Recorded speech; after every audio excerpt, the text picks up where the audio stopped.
pa yan ah. Gumanon na yung mukha ko. Wala na. Ayan na yung sakit. Ayan na.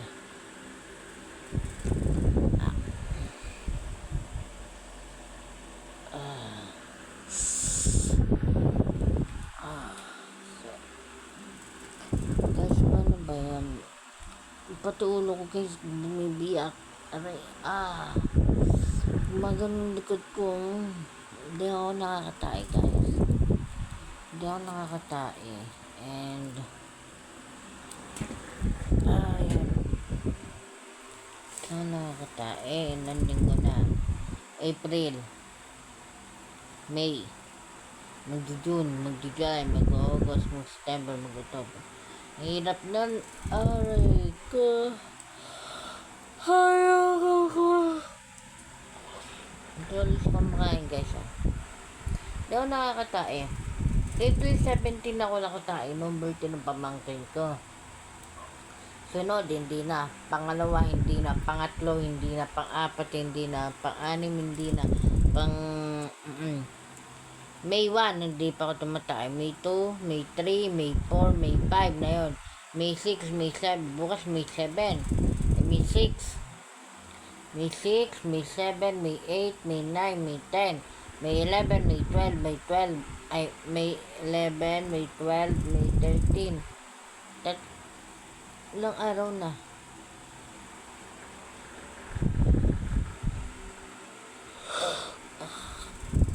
Diba? 3 araw na ako dito matay guys. 3. Ako tumatay. Medyo sumasakit tiyan ko. Ito talaga. Pag iniirik ko, ito ulo ko, bumibiyak. Sakit. Parang gumagano, no? Parang may tumutulog siya. Parang sakit. Pag ako, hindi naman masakit. Pag tayo ako, upo tayo, sakit na. Hinihiga ko na lang sa, hindi na ako tumatayo. Parang ako tumatayo, parang ako natatae, hindi ako nakakatae, ganun.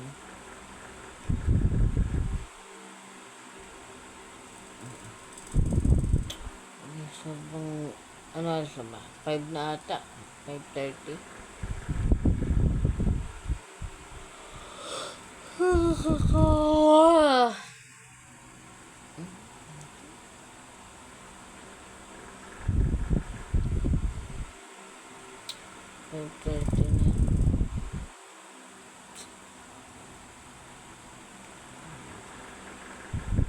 Ito ko yung gumagano yung ulo ko. Parang ginagano. Parang ginuguhitan sa dulo. Ito, nakakatae guys. Ano bang gawin na hindi nakakatae?